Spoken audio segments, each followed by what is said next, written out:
নমস্কার বন্ধুরা, দিশানের রান্নাঘরে সবাইকে স্বাগত। আশা করছি আপনারা সকলেই ভালো আছেন। আজকে একটা অনেক দিনের পুরনো রেসিপি নিয়ে আপনাদের সামনে চলে এসেছি। আজকে আমরা বানাবো জাপানি পুঁটি মাছের ঝাল পোড়া রেসিপি। এই রেসিপিটা খুবই পুরনো দিনের একটা রেসিপি, সেই জন্য বলছি আপনারা পুরো ভিডিওটি দেখতে থাকুন, না হলে বুঝতে পারবেন না। পুরো ভিডিওটি দেখতে থাকুন আর আমাদের সঙ্গে থাকুন। চলুন তাহলে রেসিপিটা শুরু করি। জাপানি পুঁটি মাছের ঝাল পোড়া বানানোর জন্য আমি টমেটো কেটে নিয়েছি। এবার পেঁয়াজ আর রসুন কেটে নিচ্ছি। এবার মাছটা লবণ হলুদ মাখিয়ে নেব।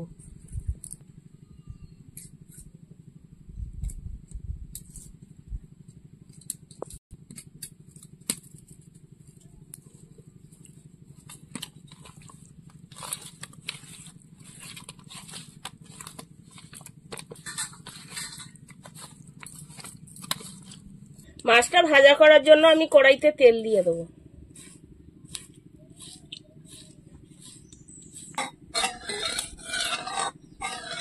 এবার মাছগুলো ভেজে নেব।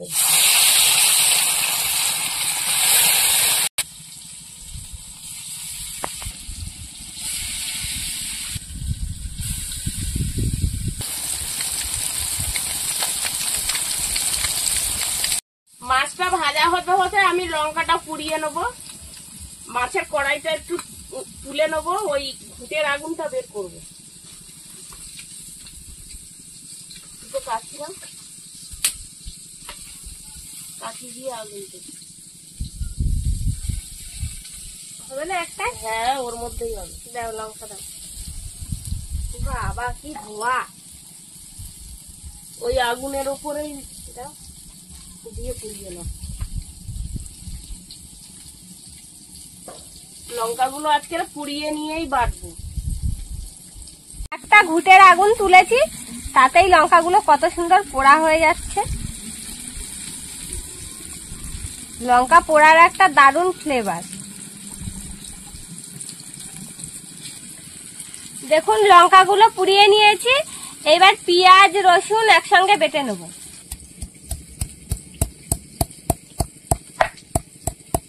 রসুনটা থেতো করে নিচ্ছি।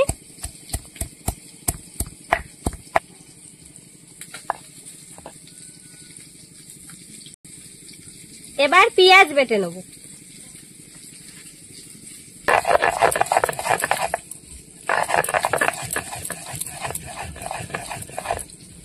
সামনেই যেহেতু দুর্গা পুজো, আর কদিন বাকি আছে মাত্র, এখন একটু নতুন নতুন ধরনের রেসিপি না বানালে হয়?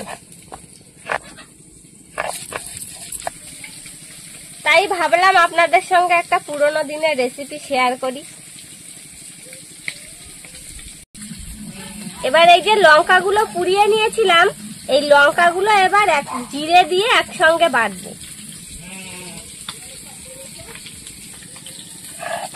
এবার বেটে নেবো একসঙ্গে। আপনারা তো লঙ্কা বেটে খেয়েছেন অনেকেই, কিন্তু এরকম ভাবে লঙ্কা পুড়িয়ে বাটা করে কখনো তরকারি খেয়েছেন? যদি খেয়ে থাকেন কমেন্ট করে জানাবেন। আর যদি না খেয়ে থাকেন, আমাদের এই আজকের রেসিপিটা অবশ্যই একবার বাড়িতে তৈরি করে খেয়ে দেখবেন, যা দারুণ লাগে খেতে।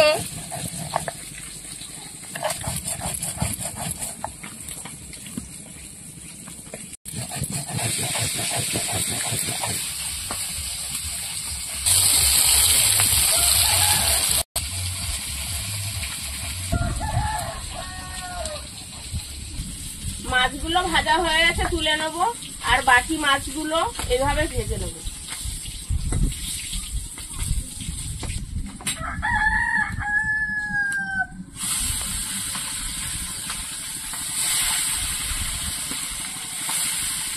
মাছটা ভেজে তুলে নিয়েছি। এবার এই লবণ হলুদ দিয়ে ফুল চিংড়ি গুলো ভেজে নিয়েছি। এর মধ্যে কাঁচা লঙ্কা দিয়ে দেবো, পেঁয়াজ কুচি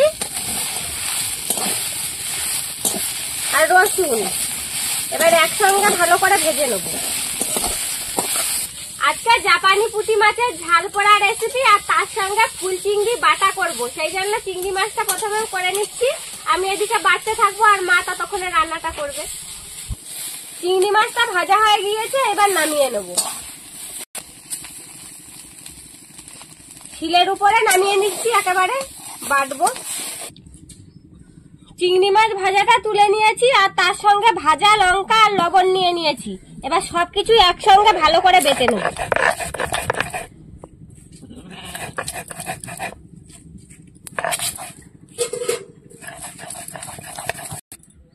তরকারিটা বসানোর জন্য কড়াইতে তেল দিয়ে দেবো, পেঁয়াজের কুচি দিয়ে দেবো, পেঁয়াজটা নাড়াচাড়া দিয়ে ভেজে নেব।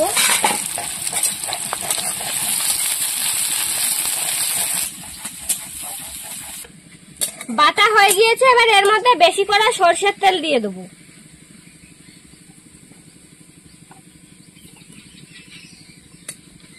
আপনারাও এরকম ভাবে বাটা করে খেয়ে দেখবেন চিংড়ি মাছ, দারুণ স্বাদ লাগে খেতে। এক থালা ভাত একেবারে শেষ হয়ে যাবে, এত সুন্দর স্বাদ।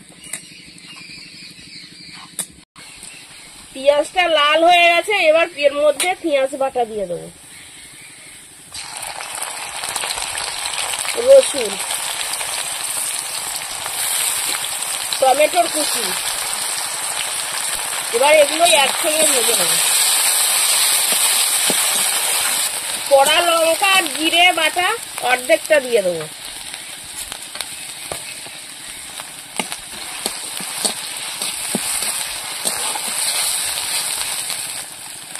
পরিমাণ মতন লবণ দিয়ে দেবো, হলুদ, একটু জল দিয়ে মশলাটা ভালো করে কষিয়ে নেব।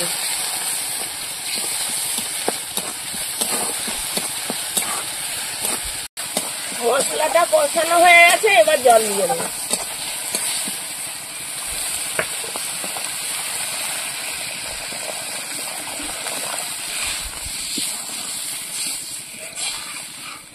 ঝোলটা ফুটে উঠেছে, এবার মাছগুলো দিয়ে দেবো।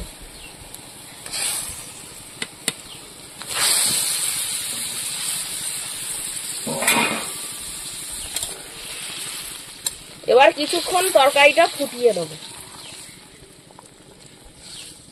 বন্ধুরা, এরকম আরো নতুন নতুন রেসিপি দেখতে আমাদের চ্যানেলটিকে সাবস্ক্রাইব করবেন আর অবশ্যই পাশে থাকা বেল আইকনটি প্রেস করবেন, তাহলে আমরা নতুন কোনো ভিডিও আপলোড করলে নোটিফিকেশন আপনাদের কাছে পৌঁছে যাবে। আর কে কোথা থেকে দেখছেন কমেন্ট করে বলবেন, তাহলে আমরা আরো নতুন নতুন ভিডিও করার আগ্রহ পাবো। তরকারিটা প্রায় হয়ে এসেছে, জিরে আর যে পোড়া লঙ্কার বাটা অর্ধেক রেখেছিলাম সেইটা এবার দিয়ে দেবো তরকারির মধ্যে, দিয়ে আর 2-1 মিনিট ফুটিয়ে নেবো তরকারিটা। তরকারিটা হয়ে গেছে, এবার ধনে পাতা কুচি ছড়িয়ে নামিয়ে নেব।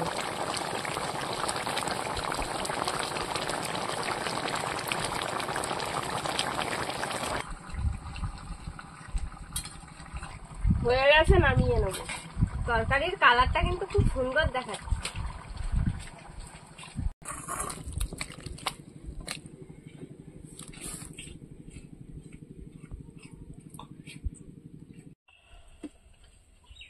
বন্ধুরা, প্রথমে চিংড়ি মাছ বাটাটা দিয়ে খেয়ে নিচ্ছি, তারপরে মাছটা খেয়ে দেখবো কেমন হয়েছে। চিংড়ি মাছের বাটাটাও দারুণ লাগছে খেতে, হয়েছে পুরো পরিমাণ মতো।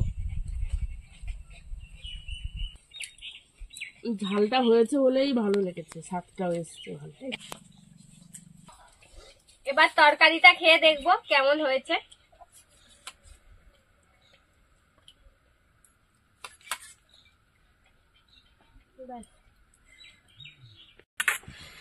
বাটাটা খেয়ে আমার যা ঝাল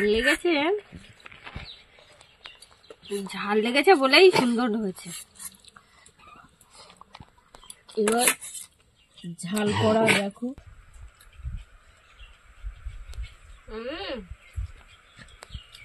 এটাও দারুণ হয়েছে